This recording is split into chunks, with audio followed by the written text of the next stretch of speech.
जय श्री कृष्ण। आज हम माघ मास के छठे अध्याय का पाठ करेंगे। वीडियो अच्छा लगे तो प्लीज़ लाइक कीजिए, शेयर कीजिए और कमेंट कीजिए। बेल आइकन के साथ सब्सक्राइब ज़रूर कीजिए। आपके सपोर्ट की बहुत ज़रूरत है मेरे चैनल को।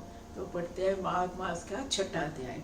दत्तात्रेय जी ने कहा, हे राजन, माघ महात्म का एक और प्राचीन इतिहास मैं तुमको सुनाता हूँ।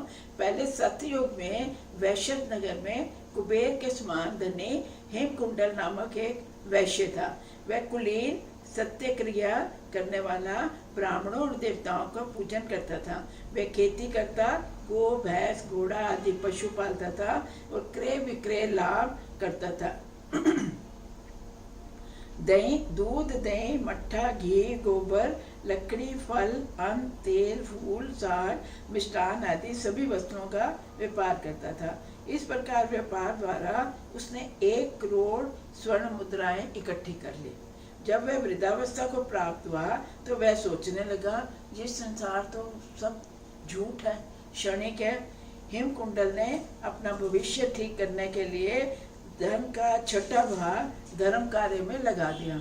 उसको वैराग्य हो गया कि ये संसार झूठा है। जितने उसने 1 करोड़ स्वर्ण मुद्राएं इकट्ठी करी थी, उसका छठा भाग उसने धर्म कार्य में लगा दिया। उसने अनेक मंदिर और शिवालयों का निर्माण कराया, बड़े बड़े तालाब और कुएं एवं बावड़ी खुदवाई, छायादार फल के वृक्ष लगवाए। वह नित्य प्रति अन्न दान करता था। पुराणों में जिन दानों का महत्व बताया है वह उसने सभी किए और इस प्रकार वह अपने शेष जीवन का धर्म कार्यों में ही व्यतीत करने लगा। बिल्कुल धर्म कार्यों में ही लग गया वो। उस धर्मात्मा वैश्य के उसी समय 2 पुत्र पैदा हुए, जिनका नाम उसने कुंडल और विकुंडल रखा। जब वे पुत्र युवा हुए तो उसने अपने घर का भार व व्यापार पुत्रों को सौंप दिया और स्वयं भगवान की तपस्या के लिए वन में चला गया। भगवान की आराधना एवं तप करता हुआ वह वैश्य अंत में वे कुंठ गया। हे राजन, उसके दोनों पुत्र कुंडल और विकुंडल जब बड़े हुए तो पिता के अपार धन को देखकर बड़े अभिमानी हो गए। पिता का इतना धन मिल गया, वो बहुत घमंडी हो गए। वे दुष्टों की संगत में पड़कर दुष्ट कर्म करने लगे। माता तथा गुरुजनों के वचन नहीं मानते थे और अधर्मी बन वे गलत मार्ग पर चलते हुए पर स्त्रीगामी हुए। वे वैश्या एवं दुराचारी स्त्रियों के साथ हमेशा रहते। वे हर समय धूर्त, पतित, मकार पुरुषों से घिरे रहते थे। अच्छे कीमती वस्त्र धारण करते, चंदन, कस्तूरी आदि का तिलक लगाते, अपना ऐश्वर्य दिखाते हुए मूल्यवान आभूषणों को धारण करते थे। उनकी सवारी में घोड़े, हाथी, रथ, अच्छे कपड़े पहनते, अच्छे गहने पहनते, खूब सवारी वगैरह घोड़े हाथी की करके बड़े अभिमान से रहते थे। हमेशा मद्यपान करते, मदमस्त हुए समस्त दिशाओं में घूमा करते थे। मतलब सब तरह से गलत ही काम करते थे। प्रतिदिन भोग विलास में लीन रहकर उन्होंने अपने पिता का बहुत सा धन नष्ट कर दिया। वैश्याओं और धूर्त लोगों के अवसर पाकर इसका लाभ उठाया।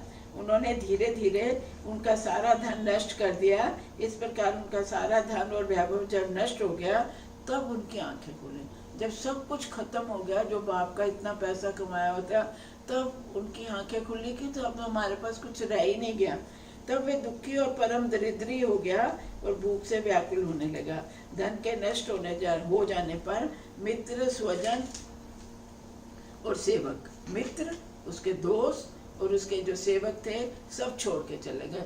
जब तक पैसा होता है तभी सब तुम्हारे दोस्त हैं, सब पैसे का खेल है। उनके साथी उनकी निंदा करने लगे। जब भूख से व्याकुल हो गया तो चोरी करने लगा। कर्जदारों ने और राजभय ने वह नगर छोड़कर वन में रहने गया। अब उसे नगर ही छोड़ दिया और वन में चला गया।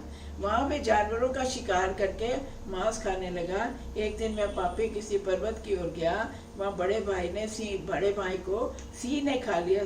दोनों भाई जाते हैं वन में। तो छोटे भाई ने एक दिन पापी पर्वत की ओर गया। वहाँ बड़े भाई को सिंह ने खा लिया। उसी दिन छोटे भाई ने वन में सांप ने डस लिया। बड़े भाई को शेर खा गया, छोटे भाई को सांप ने डस लिया और दोनों ही मर गए। एक ही दिन उन दोनों की मृत्यु हो गई। तब यमदूत उन दोनों को बांध कर धर्मराज के पास पहुंचे। और बोले ये दोनों महान पापी हैं, हम इनको लेकर आए हैं, जैसी आप आज्ञा दें वैसा ही हम इसके साथ व्यवहार करें। तब यमराज ने चित्रगुप्त जी से उन दोनों का लेखा सुना और कहा, एक को महानरक में डाल दो और दूसरे को स्वर्ग में स्थान दो। यमराज की आज्ञा पाते ही दूतों ने कुंडल को महानरक में डाल दिया और वे कुंडल को से मधुर वाणी में कहा, आप स्वर्ग में पधार कर वहाँ के दिव्य सुखों का उपभोग कीजिए। दोनों भाइयों में एक को नरक भेज दिया यमराज ने और एक को स्वर्ग भेज दिया। उन दोनों की बात को सुनकर विकुंडल को बड़ा संशय रह गया। जय श्री कृष्ण, जय श्री कृष्ण, जय श्री कृष्ण।